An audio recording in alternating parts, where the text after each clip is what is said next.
Adam et Ève, l'Éden, la chute, le début de la Genèse, le plus ancien et le plus énigmatique de tous les textes bibliques, le plus riche d'enseignements peut-être aussi vu qu'il est à la source de tous les autres, présenté comme fondement de ce vieux livre. Nous allons aujourd'hui nous attaquer à l'analyse de ce passage, en essayant, une nouvelle fois, de faire fi de toutes les traditions et considérations sociales, de revenir aux données brutes des plus vieux écrits, de les intégrer dans le contexte qui les a vus naître, et tenter, ensemble, d'en comprendre le réel contenu. Vous le verrez, certaines données sont systématiquement oblitérées par tous les chercheurs, car tous ont grandi avec les 1000 traditions qui accompagnent ces textes, et comme tous, ils ajoutent involontairement ces données patrimoniales à celles de leur lecture, et en déforment le sens. Mais lorsque l'on fait abstraction de tous ces ajouts et a priori, on découvre un tout autre texte, un texte profond, plein de sens, un texte rationnel, cohérent, dont les événements peuvent très facilement se corréler aux acquis modernes de l'archéologie et l'histoire. Alors ce texte est très ancien et complexe, et sa matière est très large. Donc dans le cadre de cette première vidéo, nous allons limiter grandement notre propos à une analyse encore très générale, qui se centrera sur la partie yaviste du texte de la création, et nous allons le faire en nous posant une unique et simple question, ou plutôt une remise en question. Quel est le réel sujet de ce texte? Cela parle d'un commencement, oui, mais lequel? De quoi est-ce réellement la Genèse? Suivant les traditions de l'Antiquité et de l'époque médiévale, les religions continuent de prétendre que ce texte parle de la création des plantes, des animaux et des hommes. La science, comme vous le savez, affirme un tout autre point de vue qui dément complètement le précédent et en démontre la fausseté par Darwin et la théorie de l'évolution. Mais il y a une troisième manière d'interpréter tous ces passages. Croyants et scientifiques s'affrontent peut-être sur un champ de bataille inexistant, car le réel propos du texte pourrait bien être très différent de celui qu'ils attaquent ou défendent. Quand on en revient aux sources textuelles premières, aux plus anciennes Bibles, il n'est en tout cas nulle part écrit qu'il soit question de la création matérielle de l'homme, des plantes et des animaux. Et il y a de très nombreuses affirmations explicites d'un tout autre sens, bien plus pertinent. Voyons lesquelles. Dans le texte yaviste, les plantes sont créées en Genèse 2.4. Mais dans la phrase qui nous annonce cette création, les analystes ont systématiquement tendance à oublier quelques mots. Il est en effet clairement stipulé que ce ne sont pas toutes les plantes de la création qui sont alors développées. Une précision est donnée. Ce sont les verdures des champs et les herbes des champs. Autrement dit, le blé, le seigle, l'orge, ces plantes qui furent jadis les premières à devenir les sujets de l'agriculture. Même sens 3 phrases plus loin lorsque la Bible nous dit « Et Dieu fit encore lever de la terre tous les arbres beaux à voir et bons comme nourriture ». Dans cette phrase, il est bien précisé que ce ne sont pas tous les arbres de la création qui sont développés, mais seulement ceux qui sont beaux à voir et bons à manger. Autrement dit, les arbres ornementaux et les essences fruitières, ceux et celles dont l'arboriculture a fait ses sujets. Ces deux éléments convergent en un même sens. Ce texte ne parlerait pas de la création biologique de ces végétaux. Il parlerait de leur maîtrise par les hommes. Il parlerait de l'agriculture, premier et principal constituant de cet ensemble de connaissances et techniques que nous englobons dans le terme de civilisation. Rappelons que le terme Adama, qui est donné comme nom au personnage masculin, raccroche celui-ci à une sémantique agricole. Adama signifie en effet terre, au sens de terre arable, de terre cultivée. Et un nom, ce n'est pas rien à l'époque, c'est le témoin d'une essence, le programme d'une vie chez beaucoup d'anciens peuples. L'essence qui nous est donnée au travers du nom du personnage central témoigne donc bien, elle aussi, de la même signification. Cela parlerait de la civilisation et de l'une des plus grandes découvertes qui lui est associée, l'agriculture et ses techniques. Voyons maintenant ce qu'il en est de la création des animaux. Elle est décrite 10 lignes plus loin. Et vous le voyez, de nouveaux indices nous mènent en un possible même constat. Ce ne sont pas tous les animaux du monde qui sont ici créés, mais uniquement les animaux des champs, les bestiaux, c'est-à-dire les animaux d'élevage. Ces animaux sont encore associés aux mots sauvages, forcément, mais ils sont bien décrits comme étant ici associés aux champs et aux cultures humaines. Et ils sont bien associés à une considération d'utilité pour l'homme, ce qui est la définition de l'élevage.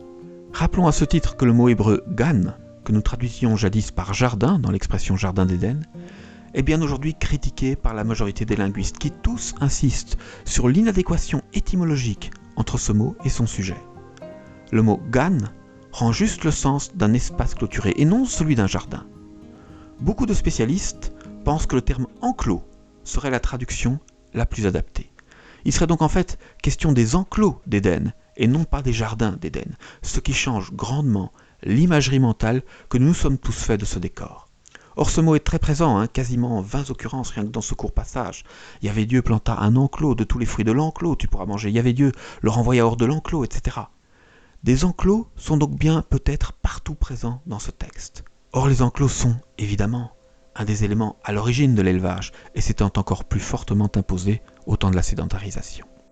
Les passages qui traitent de la création animale pourraient donc bien tous, eux aussi, se référer plus concrètement à la maîtrise humaine de ces animaux dans les techniques d'élevage. L'élevage, ce second des principaux ingrédients de la civilisation. Donc vous avez compris le principe, je ne vais pas épiloguer, tout dans ce texte peut être interprété en ce sens d'un développement civilisateur. La couture, autre technique universellement associée au fondement de la civilisation, est bien pareillement présentée dans le texte biblique, à la fin duquel le personnage associé au divin donne au couple ses premiers vêtements. Pareillement, le fruit défendu peut lui aussi facilement s'interpréter comme de plus énigmatiques éléments de la civilisation. C'est écrit, ce fruit rend conscient, il fait ouvrir les yeux de celui ou celle qui le mange, il fait naître un sentiment de pudeur. Quel que soit l'élément qui est ici exprimé symboliquement, il est très clairement exprimé une métamorphose de la pensée, un changement de paradigme. Or oui, la naissance de la civilisation, l'agriculture, l'élevage, la sédentarité, la fin de centaines de millénaires de vie nomade, c'est évidemment un changement de pensée, un des plus grands que connut l'être humain au cours de son développement. Le fruit défendu peut donc bien, lui aussi, symboliquement s'associer à la civilisation, et aux lois et aux tabous et interdits, sans doute nécessaires à la rendre possible. Enfin, un autre des principaux éléments universellement associés à la civilisation, le plus important peut-être, c'est l'écriture. Alors, sur ce point, il n'y a pas, dans le passage biblique, d'évocation nette de la présence d'un écrit. Le seul témoignage qui nous est resté de la possible maîtrise de l'écriture par les sujets de ce texte, c'est le fait qu'ils en firent un texte qui nous est parvenu, et que ce texte fut bien, pendant des millénaires, considéré comme étant le premier texte écrit de l'histoire. C'est donc un indice intuitif, lié à une croyance. Il ne peut donc en aucun cas faire preuve à lui seul. Rappelons toutefois que, quelques pages plus loin, la Bible nous parle d'une division des langues. Le personnage associé au divin y exprime que l'unique langue qui existait jusqu'alors soit divisée et devienne alors l'apanage de nombreux autres peuples. C'est le fameux épisode de la tour de Babel. La science a toujours farouchement discrédité la pertinence de ce passage parce que nous avons tous considéré, par tradition, que ce texte parlait de la division du langage oral et d'une multiplication des langues orales. Mais cette précision pourrait facilement être une déformation. Elle est spéculative. Or, si ce passage devait correspondre à la division et l'emprunt du langage écrit, c'est-à-dire du système d'écriture, il pourrait presque être directement classé comme document historique, parce que c'est un fait établi et démontré de longue date aujourd'hui. L'écriture est bien née là-bas, à Sumer, dans la même région que dans la Bible. Le système pictographique sumérien fut bien d'abord l'unique écriture terrestre, et il fut bien finalement emprunté, copié et propagé par d'autres peuples, akkadiens, puis babyloniens, puis assyriens, qui développèrent leur propre code. Et cet emprunt historique eut bien lieu au même endroit que dans la Bible, dans la région de Babylone. L'écriture pourrait donc bien être également présente dans tous ces passages, de manière implicite dans le texte de la chute et de manière explicite dans les passages qui suivent directement. L'écriture, cet autre ingrédient phare de la civilisation. Et qu'en est-il de cet autre animal particulier alors généré dans le texte ? Il nous semble que c'est bien de la même manière qu'il nous faille ici considérer sa création. Tous les mots utilisés dans ce passage sont en tout cas tous cohérents et même plus cohérents en ce sens d'un changement psychique.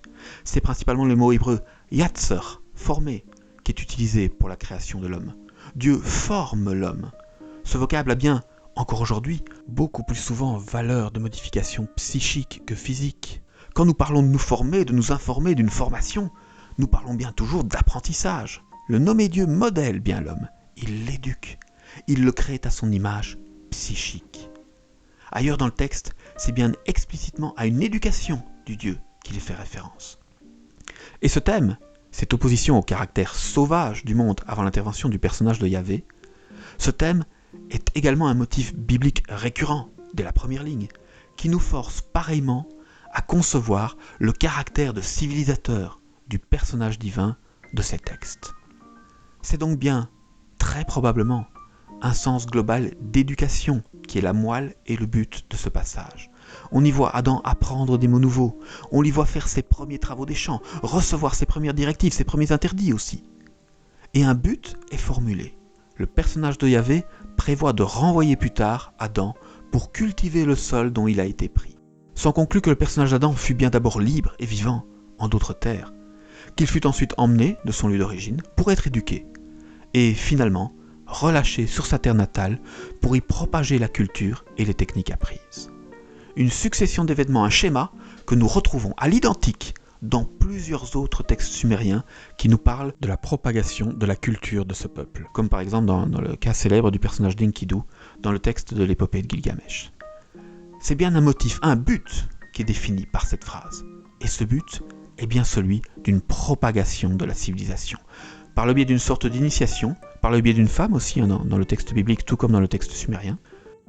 Nous sommes donc bien dans un contexte d'éducation et de transmission d'un ensemble de savoirs et techniques, et non pas du tout dans un contexte de création corporelle. Alors posons-nous la question, tous ces éléments sont-ils archéologiquement crédibles ? Existe-t-il de possibles recoupements avec l'histoire officielle des hommes ? Eh bien oui, évidemment, des énormes recoupements, car le positionnement géographique et temporel des premiers mouvements de la civilisation n'est plus aujourd'hui une énigme pour les archéologues. Un peuple est à l'origine de tous ces développements, ou en tout cas de leur moment de maîtrise et d'expression manifeste. C'est le fameux peuple sumérien. Si vous ne connaissez pas celui-là, renseignez-vous, c'est une perle. C'est le peuple qui est, officiellement et académiquement, reconnu comme le premier de l'histoire, celui que le monde scientifique associe à la naissance de la civilisation. Ils ont inventé l'écriture, la forge, le découpage du temps, la brique, développé l'agriculture, les premiers romans, les premières écoles, premiers rois, premiers codes de loi et plein d'autres choses encore. Plusieurs centaines des éléments que nous associons à la civilisation furent consciemment développés par eux. Et où vécut ce grand peuple ? Eh bien, il vécut à Sumer, en Mésopotamie. Et où se trouve l'Éden biblique ? Eh bien, au même endroit, dans la même région, entre les deux mêmes fleuves, quelque part entre le Tigre et l'Euphrate. Et à quelle époque eut lieu ce grand sursaut civilisateur sumérien ? Archéologie à l'appui, la première période de l'histoire est la période d'Uruk. Elle englobe globalement le 4e millénaire avant Jésus-Christ. La période dite d'Uruk finale commence avec cette plus ancienne trace d'écriture, une tablette qui date approximativement de l'an 3500. Ces tablettes apparaissent à Sumer au cours d'un processus progressif qui s'étale sur plusieurs millénaires. Beaucoup ont donc longtemps avancé pour date moyenne l'an 3750. Or, à quelle époque vécurent Adam et Ève ?